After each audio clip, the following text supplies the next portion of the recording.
So at this stage we've been looking at this drawing, which is basically a schematic and electronic diagram, but it's quite instructive to look at a physical, in other words, outline pattern of what the actual parts look like.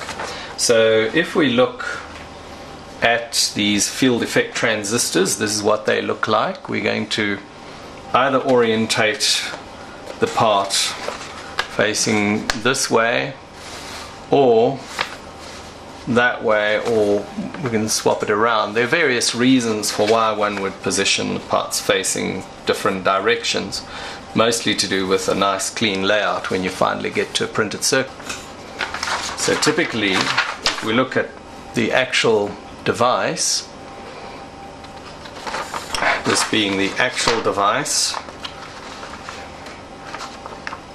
the body here is not indicated, but it connects to the middle pin, so that's your drain, which goes ultimately to your motor. And this pin here, this pin there, is your source, and this pin here is your gate. Notice how the gate goes to the optocouplers, which we've roughly indicated in this drawing. I lie parts down on my circuits because young curious fingers tend to like to bend components that are standing up, and they'll bend it this way, that way, this way, that way, and clonk, and then it'll break, and then the circuit won't work anymore. So I tend to lie things down. It also conducts the heat away from the part quite well if you mate the part to the board with heat conducting silicon grease and a nice heat sink in there. In order to lie the part down, it's a good idea to bend the pins over, but you want to put the pins against a round object, something like a jeweler's screwdriver, and bend them over, pressing it against the jeweler's screwdriver in order to make a nice easy bend rather than a kink where the pins will tend to just break off. Okay, when you handle these devices, you're supposed to have an anti-static wrist protector attached to earth and all that, so you don't zap these with static electricity. Fortunately, I don't suffer too much static electricity, so I can get away with this, but might be a good idea to have that anti-static measure in place so that you don't blame me if your circuit doesn't work. Now, what I'm doing is I'm bending these little legs over at 90 degrees, if you can see that there, in order that I can lie them flat on the board against a little heat sink. If you're running very big motors, you can also make this circuit air-cooled with a computer-type fan. And the devices that I'm using here is an N-channel MOSFET, a 9540, IRF 9540, and a 540. And the current ratings on those devices you can get off the data sheets, but it's more or less 15 to 20 amps, maybe a little bit more, maybe a little bit less, and should be adequate for my purpose. I've now just temporarily put these FETs in place. I'm going to look at that. Remember, we still have to fit these chunky resistors in over there according to this circuit and our original circuit diagram. So I'm just going to play with them a little bit and bring them in closer here to open a bit of space there. Okay, we also need to remember to factor in some space for the heat sinks, and we might in fact need to put chunkier heat sinks into this entire circuit once we get this thing up and running.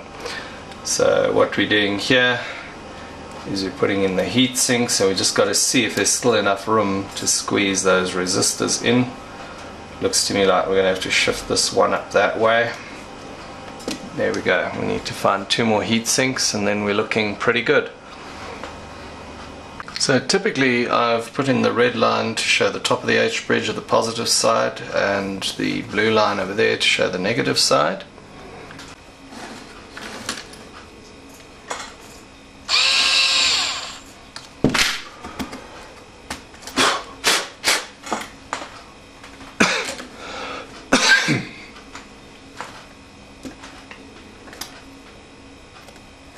Just want to check that the holes are properly clear. We can get little M3 bolts in to hold this lot together.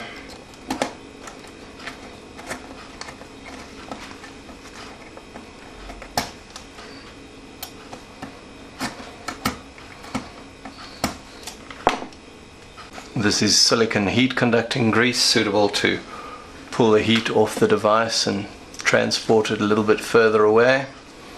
So what we do is we lift out the heat sink and just put a tiny amount on. Don't douse the whole thing with this because it'll end up everywhere. So just put a tiny little dot on the back and a tiny little amount in there, and then lift up the device and slide it under, and that grease hopefully won't go all over your circuit as we've got there.